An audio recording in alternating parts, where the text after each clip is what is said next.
What's going on, gearheads? Welcome back to the channel. Just wanted to give you guys a little update on some projects we got going on in the shop. Really haven't done a video in quite a while.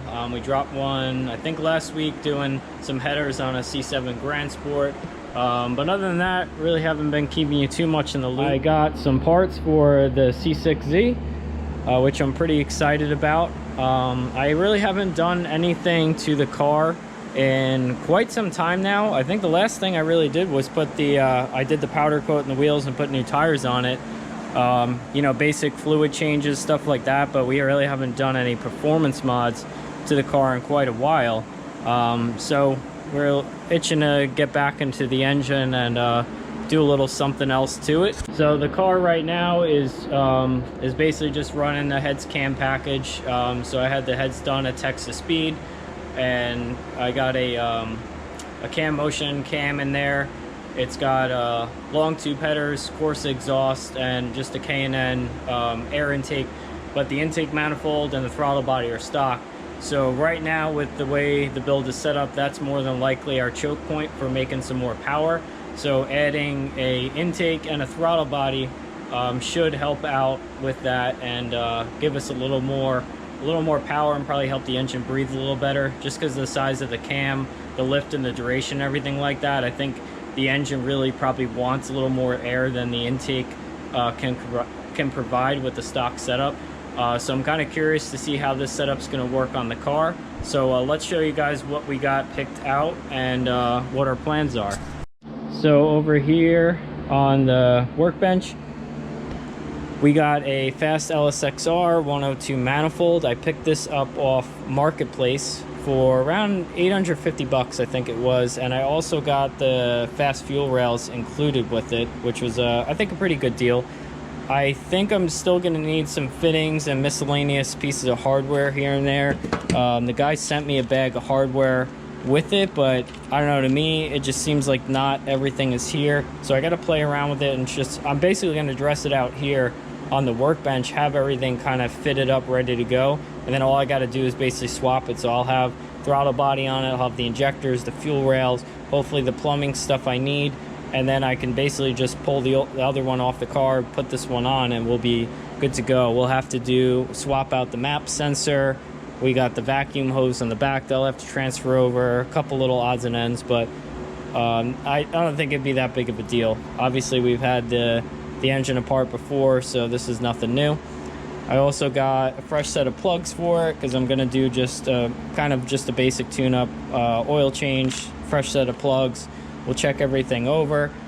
And we also got over here is a set of 60-pound fuel injectors. These are new, and these should work good. I am right now with the current setup, the car is actually running like, I want to say 86% duty cycle where it's at now with the stock intake manifold and throttle body. So once we give it a little bit more air, the stock injectors are definitely going to be out of duty. So we're going up from the factory, which I think they're 38 or 40 pound injectors, up to 60s.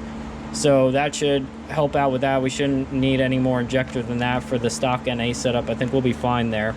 And I also picked up this Nick Williams boosted 102 throttle body. This is another a used item. Also, I got that off Marketplace. Picked this up for right around 500 bucks.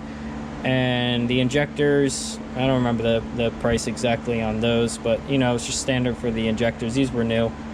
And we got the fuel rails here. We got the crossover line. What we're going to end up needing is some Boss O-ring plugs that will go into the end of the fuel rails, and then I'll also need the adapters to go from like an AN to the kind of the quick connect fitting that's on the factory fuel line. Oh, I have the covers on, but that clips into this basically. So we'll get that all kind of figured out. So next on the list is to kind of get an idea of a baseline with the car. I've never had the car on a dyno. It's pretty much only been street tuned by myself. And so I really don't know where the car stands power-wise. I'm guessing it's somewhere in the neighborhood of like the high 500s, maybe low 600 if it was really on maybe an easy dyno. And then based on some other cars I've run, that's kind of what I think the number is at. Not that that's that important, that's really just a number. But what we are going to do is actually street prove it, we got the draggy unit here. So what I want to do is, the way the car sits right now, I'm not going to touch anything on the car. I'll even leave the tune alone. And we're going to get a baseline, basically 60 to 130 run in the car. A couple runs, you know, we'll take the average, let's just say. And then we'll do the upgrades with the intake, throttle body, injectors. We'll get the car dialed in on the tune, and then we'll rerun it and see what kind of time we pick up, or we drop in time on the 60 and 130, and that will really tell us the power gains we picked up with that intake.